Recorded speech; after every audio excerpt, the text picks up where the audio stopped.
যে ঘটনা আজকে ঘটেছে কিয়ামতের মতন পরিস্থিতি তৈরি করে ফেলেছে। পাল্টাপাল্টি যে ঘটনাগুলো ঘটবে, ডোনাল্ড ট্রাম্প এই কিয়ামতকে একটা মহা কিয়ামতে পরিণত করবে, বড় ধরনের যুদ্ধ বাঁধতে যাচ্ছে। এদিকে এবার দেশে ভয়াবহ যুদ্ধের অবস্থা হয়েছে। শেখ হাসিনার পরিকল্পনা সফল হয়েছে। ডোনাল্ড ট্রাম্পের সহযোগিতায় বাংলাদেশেও আসছে। ডক্টর ইউনূস সমন্বয়ক উপদেষ্টা সবাই পালানোর রাস্তা করছে। এসব কেন হচ্ছে বাংলাদেশে?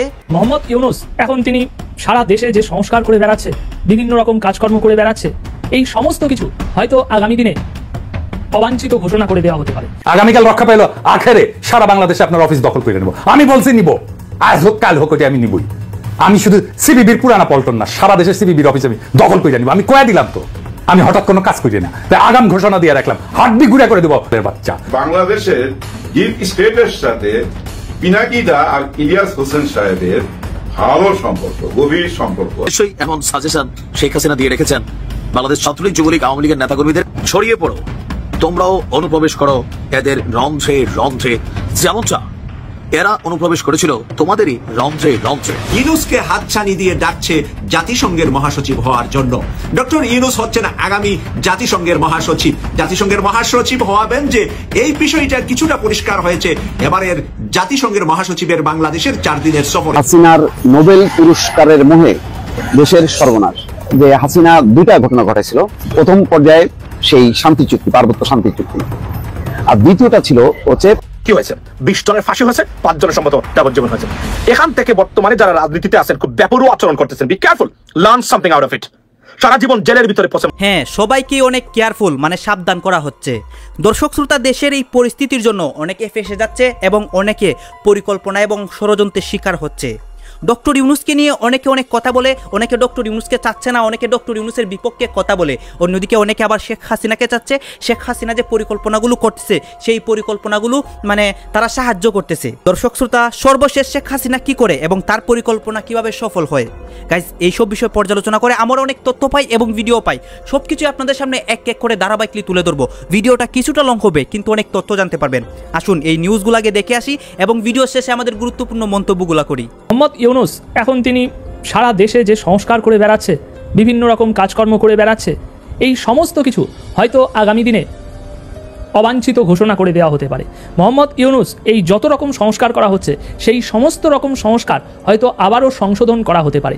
তিনি আজ দেশের মানুষের ট্যাক্সের টাকা খরচ করে যা যা পরিবর্তন করছে, দেশে যত রকম নিয়মকানুন নিয়ে আসছে, সেই সমস্ত কিছু হয়তো একসময় বাতিল হয়ে যেতে পারে।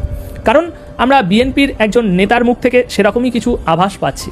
আর এর মাধ্যমে আরও একটা জিনিস স্পষ্ট বুঝতে পারছি যে বাংলাদেশে এই যে সংস্কার বলে যে জিনিসটা 2024 জুলাই থেকে শুরু হয়েছে, সেই সংস্কার জিনিসটা হলো আসলে শেখ হাসিনার সরকারের ক্ষমতার পতন হওয়ার পর এখন যারাই ক্ষমতায় আসতে চাইছে, তাদের মতো করে দেশটাকে পরিচালনা করার জন্য যা যা নিয়ম কানুন, যা যা প্রতিষ্ঠানে যেরকম যা পরিবর্তন করা দরকার, সেইগুলোর নামই হচ্ছে সংস্কার। দেশের জনগণ আমরা যেমনটা ভাবছি যে সংস্কার মানে হচ্ছে দেশের জনগণের উন্নতি আসবে, দেশে উন্নতি আসবে, দেশটা ভালোভাবে চলবে, না, সংস্কার মানে এরকম কিছুই নয়। এখন আমরা স্পষ্ট বুঝতে পারছি সংস্কার মানে, এখন আমরা ধীরে ধীরে যেটা বুঝতে পারছি সেটা হচ্ছে বিশেষ বিশেষ রাজনৈতিক দলের ভিন্ন ভিন্ন এজেন্ডা। মোহাম্মদ ইউনূস তিনি এখন ক্ষমতায় আছে, তার একরকম এজেন্ডা, একরকম সংস্কার হবে। এরপর আগামীতে নির্বাচনের মাধ্যমে যে রাজনৈতিক দল ক্ষমতায় আসবে, মানে বিএনপি তো ধরেই রেখেছে তারা ক্ষমতায় আসবে, দেশ পরিচালনা করবে, তো তাদের ভিন্ন একরকম রাজনৈতিক এজেন্ডা, তারা আর এক রকম সংস্কার আনবে। এবার এই ইউনূস সাহেবের এজেন্ডার সাথে বিএনপির এজেন্ডা তো কখনোই মিলছে না, কিছু কিছু ক্ষেত্রে মিলছে, বাদবাকি বেশিরভাগ ক্ষেত্রে সব অমিল। তো সেই বিএনপি যখন ক্ষমতায় আসবে, তখন এই মোহাম্মদ ইউনূসের করে যাওয়া সমস্ত সংস্কার বাতিল হয়ে যাবে। দর্শক বন্ধুরা, গতকাল বিএনপি ও এর অঙ্গ সহযোগী সংগঠনগুলোর ঢাকা মেডিকেল কলেজ ও হাসপাতাল শাখা আয়োজিত আলোচনা সভা ও ইফতার মেহফিলে বিএনপির স্থায়ী কমিটির সদস্য মির্জা আব্বাস বেশ কিছু চাঞ্চল্যকর কথা বলেছে। তার বক্তব্যে এমন কিছু কথা উঠে এসেছে যার পরিপ্রেক্ষিতেই আমি এই কথাগুলো আপনাদেরকে শোনালাম। তিনি এই আপনার ইফতার মেহফিলে প্রথমত বলছে, যেটা শুনলে সত্যি আপনারও চোখ কপালে ওঠার মতো অবস্থা, যে ইউনূস সাহেব তাহলে এত খাটাখাটি করে কি করছে? ইউনূস সাহেব তো আর পার্মানেন্ট সরকার না, আর 7-8 মাস 9 মাস পরেই তার সরকারের মেয়াদ শেষ হবে। তাহলে এই এতদিন ধরে জনগণের টাকা খরচ করে জনগণের জীবন উন্নতি করার জন্য যে সমস্ত কাজ করা হচ্ছে, সেগুলোর তাহলে কি ফল কি হলো? এগুলো যদি 5-7 মাস পরে সব পরিবর্তন হয়ে যায়। তিনি বলছে ওদের হাতের ওদের কলমের কোনো সংস্কার আমরা সহজে মেনে নেব না, সংস্কার যদি করেন আমরা কারেকশান সংশোধন করব। কে বলছে? বিএনপির স্থায়ী কমিটির সদস্য মির্জা আব্বাস। মানে ইউনূস সাহেব তার হাত দিয়ে তার কলম দিয়ে যে সংস্কার করে যাচ্ছে সেগুলো তারা সহজে মেনে নেবে না, সেগুলোকে তারা সংশোধন করবে, কারেকশান করবে। তাহলে ইউনূস সাহেব যে সংস্কারগুলো করছে সেগুলোর কোনো মূল্য নেই। এখন ভালো মন্দ আমি বিচার করছি না, এখানে যে বিষয়টি উঠে এসেছে সেটাই আমি আপনাদের সামনে তুলে ধরছি। ওই সমস্ত তথাকথিত বুদ্ধিজীবী যারা এদেশের নাগরিক পর্যন্ত নয় তাদের দিয়ে আপনারা সংস্কার করবেন, এটা আমরা মেনে নেব না। মানে স্পষ্ট একটা আমরা কনফ্লিক্ট দেখছি। সংস্কার তো দেশের উন্নতির জন্য করা হচ্ছে, তাহলে বিএনপি কেন সেগুলো মেনে নেবে না? সুতরাং ওই যেটা বললাম যে বিভিন্ন রাজনৈতিক দলের বিভিন্ন এজেন্ডা, আর সেই এজেন্ডা বাস্তবায়ন করার জন্য তারা যে নীতি নির্ধারণ করবেন সেগুলোর নামই সংস্কার। দেশের জনগণের জীবনমান উন্নতি করার নাম সংস্কার নয়। সেই জন্যই তো বিএনপি বলছে যে এটা আমরা মেনে নেব না, আমরা সংশোধন করব, কারেকশান করব, যারা এদেশের নাগরিক পর্যন্ত নয়। এখন তিনি কার কথা বলছেন আমি স্পষ্ট করে বুঝতে পারলাম না যে অন্য দেশের কোন নাগরিক এসে সংস্কার করছে। তিনি বলছেন বিশেষ কিছু দলকে সুবিধা দেওয়ার জন্য সংস্কার চলছে বলে অভিযোগ করেছেন মির্জা আব্বাস। মানে বিশেষ কিছু দল বলতে নাহিদ ইসলামের এনসিপি পার্টি, সেই দলটিকেই বিশেষ সুবিধা দেওয়ার জন্য সংস্কার চলছে। মানে একই ধরনের অভিযোগ, এটা তো খুবই মারাত্মক একটা অভিযোগ ইউনূস প্রশাসনের বিরুদ্ধে, তাই না? বিএনপির একজন এত বড় নেতা তিনি সরাসরি বলে দিচ্ছেন যে বিশেষ কিছু দল, বিশেষ কিছু কোন দল সে তো আমরা স্পষ্ট বুঝতে পারছি, বিশেষ কিছু দলকে সুবিধা দেওয়ার জন্য সংস্কার চলছে। তাহলে এ কীরকম ধোঁকাবাজির খেলা হচ্ছে সংস্কারের নামে? বিশেষ কিছু দলকে সুবিধা দেওয়ার জন্য সংস্কার চলছে, কিন্তু আমাদেরকে তো বোঝানো হচ্ছে সংস্কার চলছে বাংলাদেশের আপামর সমস্ত দেশবাসীর জন্য। কিন্তু বিএনপির নেতা একই অভিযোগ তুলছে। তিনি আরও অভিযোগ তুলছে কোনো অনির্বাচিত সরকারের ব্যক্তির কোনো কথা আমরা মেনে নেব না, বিনা ভোটে দেশের মানুষকে পরিচালনা করার চেষ্টা হচ্ছে বলেও অভিযোগ করছেন মির্জা আব্বাস। যে কারণগুলো শেখ হাসিনাকে ক্ষমতা ফিরে দেওয়ার সম্ভাবনা রাখে, আসলে আমরা আলোচনা করি, আশা করি মনোযোগ সহকারে বিষয়গুলো বোঝার চেষ্টা করবেন। যে কারণগুলো শেখ হাসিনাকে ক্ষমতা ফিরে দেওয়ার সম্ভাবনা রাখে তার মধ্যে প্রথম কারণটা হিসেবে আমরা ধরতে পারি ভারত। ভারতকে আমরা কেন ধরতে পারি? যে গত 7 মাসে শেখ হাসিনা অন্তত এটা প্রমাণ করছে যে তিনি ছাড়া এই বাংলাদেশে তার মানে অর্থাৎ ভারতের আর কোনো বন্ধু নাই। তারপরে কারণটা হিসেবেই আপনি ধরতে পারেন যে বর্তমান সরকারে, আমাদের বাংলাদেশে যে বর্তমান সরকার আছে সেই সরকারের ব্যর্থতা, এটাও কিন্তু শেখ হাসিনাকে ক্ষমতা ফিরে দেওয়ার মানে সম্ভাবনা, প্রবল সম্ভাবনা রাখে। বর্তমান সরকারের কাছে বাংলাদেশের মানুষের কিন্তু চাহিদা ছিল, আশা ছিল, আকাঙ্ক্ষা ছিল যে অন্তত যাই হোক দ্রব্যমূল্য, তারপরে অন্যান্য দিকে সেইটা বড় কথা না, কিন্তু আইন শৃঙ্খলার পরিস্থিতি, জনমানুষের মনের মধ্যে যে আপনার নিরাপত্তাহীনতা, এটা যেন না থাকে, জনগণ যেন, সাধারণ মানুষ নিরাপত্তায় থাকতে পারবে অন্তত, আর যাই হোক আপনার রাত্রিতে শান্তিতে ঘুমাইতে পারবে, এরকম একটা চাওয়া কিন্তু ছিল, আশা আকাঙ্ক্ষা ছিল, সেটা পূরণ করতে পারে নাই। আর অন্যান্য দিক বিবেচনা করলে, রাজনৈতিক ক্ষেত্রে আপনি বিবেচনা করলে দেখবেন যে এই সরকারের ব্যর্থতা কিন্তু আছে, এবং এই সরকারের গুরুত্বপূর্ণ পদে থাকা ব্যক্তিরাও কিন্তু আপনার মাঝে মাঝে একটা নির্দ্বিধায় তাই স্বীকার করে যে হ্যাঁ আমাদের ব্যর্থতা আছে, আমরা চেষ্টা করতেছি। তারপরে কারণটা যদি আপনি ধরেন সেটা হচ্ছে শেখ হাসিনার উন্নয়ন কর্মকাণ্ড, অর্থাৎ গত 16 বছর 7 মাস একটানা ক্ষমতায় থাকছে আওয়ামী লীগ সরকার। এই আওয়ামী লীগ সরকার যে উন্নয়নগুলো করছে সেই উন্নয়নগুলোও শেখ হাসিনাকে ক্ষমতা ফিরে দেওয়ার প্রবল সম্ভাবনা রাখে।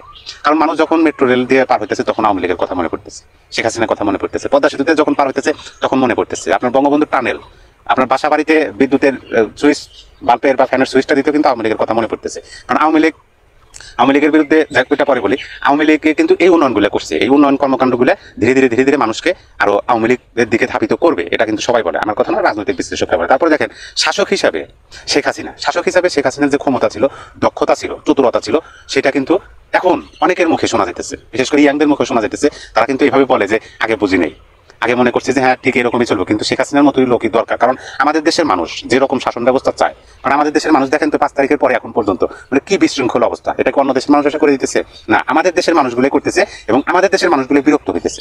যা আমাদের এই বাংলাদেশের যারা শান্তিপ্রিয় মানুষ, যারা অন্যকে আক্রমণ করে না, যারা অন্যের সাথে মানে বিশৃঙ্খল পরিস্থিতি পছন্দ করে না, সেই সমস্ত ব্যক্তি কিন্তু শেখ হাসিনার শাসন আমলকে এখন ব্যাপকভাবে পছন্দ করতেছে এবং মনে প্রাণে চাইতেছে যে ওইরকম একটা শাসন ব্যবস্থা আসুক, তারপরে যাই হয় হোক।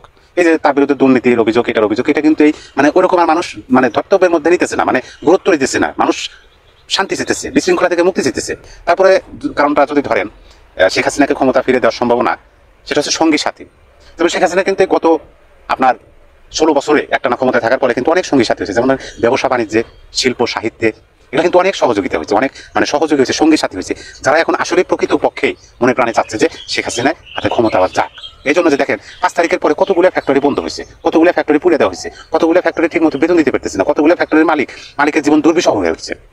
আমরা এমনও ভিডিও দেখছি, এমনও নিউজ দেখছি যেটা শিল্প প্রতিষ্ঠানের মালিক গাড়ি থেকে একটা ইনে বাইর করে তাদেরকে মারতো, কিন্তু গত 16 বছরে তারা শান্তিতে ওটা করতে পারছে। তাদের নির্ভয় ছিল, তারা মানে তাদের পজিশন অনুযায়ী চলাফেরা করতে পারছে, কিন্তু এখন সেটা নাই। আপনি সাহিত্যের দিকে ধরেন, কবি, তারপর নাট্য গোষ্ঠী, এদের দিকে ধরেন, তারা আগের মতো মন খুলে নাটক করতে পারতেছে না, লেখা লিখতে পারতেছে না, কবিতা রচনা করতে, মানে এরকম সমস্যা কিন্তু হচ্ছে। ভালোবাসা দিবসে আপনার ভালোবাসা দিবস পালন হচ্ছে না, নারীরা আগের মতো স্বাধীনতা পাচ্ছে না। অনেকে এখন বলতেছে যে আমরা ভুল করছিলাম রাস্তায় নেমে। এই যে কারণগুলো আমি বললাম, আরো অনেক কারণ থাকতে পারে, আরো অনেক কারণ সামনে আসতে পারে যে শেখ হাসিনাকে ক্ষমতা ফিরে দেওয়ার জন্য যে কারণগুলো সম্ভাবনা রাখে। বাংলাদেশের ডিপ স্টেটের সাথে পিনাকি দা আর ইলিয়াস হোসেন সাহেবের ভালো সম্পর্ক, গভীর সম্পর্ক আছে। সরকার যাহা করিতে পারে না তাহা ওনাদের দিয়ে করায়। পিনাকি দা ঘোষণা দিল যে এই যে সিপিবি যদি মিটিং মিছিল নিয়ে বাইর হয়, চলে যাও তাদের অফিসের সামনে। উনার ডাক তো সবাই শুনে, আমরা তো এর আগেও দেখছি, ওই যে 32 নাম্বার উনার ডাকে সবাই চলে গেছিল বোল্ডোজার নিয়ে। এখন এখানেও ডাক দিল যে সিপিবির অফিসের সামনে যাও, এবং এমনও কথা বললো যে ওইখানে যে দোকানপাট আছে, এদের দোকানপাট বন্ধ থাকলে এদের ক্ষতি হবে, সেই ক্ষতির পূরণও আমরা দেব, কিন্তু ওদেরকে বের হইতে দেওয়া যাবে না। মোট কথা ওনার ভাষায় জয় বাংলা কইরা দাও, কিন্তু শান্তিপ্রিয় ভাবে। ওই আগের মতো ওরকম কিছু বলে নাই যে বুলডোজার নিয়ে যাও, ভাঙ্গা ফালাও, ওইটা না। মোট কথা ঠেকাইয়া দাও, ওরা যেন রাস্তায় বাইরে হইতে না পারে। এদিকে কি করলো জানেন, পুরো আর্মি পুলিশ সব যায় সিপিবির অফিস ঘেরাও করে ফেলাইলো। হ্যাঁ, কারণ ওদেরকে তো সেভ করতে হবে। কেউ এসে ওদের উপরে জুলুম করবে, মারধর করবে, বা ওদের অফিস ভাঙবে, এটা কি হইতে দিতে পারে সরকার? হইতে দিতে পারে না। পুরো আর্মি পুলিশ ওখানে চলে আসলো, এবং সিপিবির আমি দেখলাম, গুনছিলাম বোধ হয় 8 থেকে 9 জন হবে, আরো কিছু সামনে দাঁড়ায় ছিল সখানিক। ওনারা ওনাদের বক্তব্য রাখলো, 7টা দাবি রাখলো, কিছু কথা বললো। ওই যে প্রিন্স সাহেব, ওনাকে আমি ভালো করে চিনি, ওনাকে আমি বছরের পর বছর দেখি টক শোতে। হ্যাঁ, আওয়ামী লীগের আমলে পুরা উনি টক শো চালায় গেছেন। গত 7 মাসে ওনাকে দেখছি, খুব ভালো বক্তব্য রাখে, কিন্তু দেশের কি উপকারে আসে এসব বক্তব্যে আমি জানি না। তারপরে যাই হোক, ওনারা দেশে মেহমান আসবে, মহাসচিব আসবে জাতিসংঘের, ওই টাইমে ওনারা কর্মসূচি দিলেন। সরকার তো ঠেকাইতে পারলো না, কিন্তু ওই যে একটু আগে বললাম না, ওনাদেরকে দিয়ে থামায় দিল খুব কায়দা কইরা। পিনাকি দা এই টাইমে যখন বললো সিপিবির অফিসের সামনে সবাইকে যাইতে, আমি তো অবাক হয়েছি যে এই টাইমে উনি এরকম একটা ঘোষণা দিল, দেশে একটা গুরুত্বপূর্ণ মেহমান, এখানে যদি কোনো কেওয়াজ হয়। কিন্তু আসলে কিন্তু ওইখানে কোনো কেওয়াজ হয় নাই, তেমন কেউ যায়ও নাই। ওনার ওই যে একটা হুমকি দিছে না, ওই হুমকিতেই কাজ হয়ে গেছে। ওনারা বুঝছেন সবকিছু ক্যান্সেল করছে। ওনারা যে মিছিল করবে, মিটিং করবে, ওইখান থেকে বাইরে ওই কোথায় জানি যাওয়ার কথা ছিল, শহীদ মিনারের দিকে না কোথায় জানি, ওনারা আর যায় নাই। ওনারা সবকিছু থেকে ইস্তফা দিয়া বাসায় চলে গেছে। ওই যে 5-10 মিনিট ভাষণ দিয়া চারিদিকে পুলিশ পাহারায়। এখন মজার ব্যাপারটা কি জানেন, পিনাকিদার একটা বক্তব্য, মানে জাস্ট একটা সেট, একটা হুমকিতেই ওনারা পিছায়া গেল। চিন্তা করা যায়, কোন ওনারা যদি বলতো না আমরা কিছু মানি না, আমরা বাইর হবো, তাই না বুঝতাম যে না ঠিকই আছে একটা দল।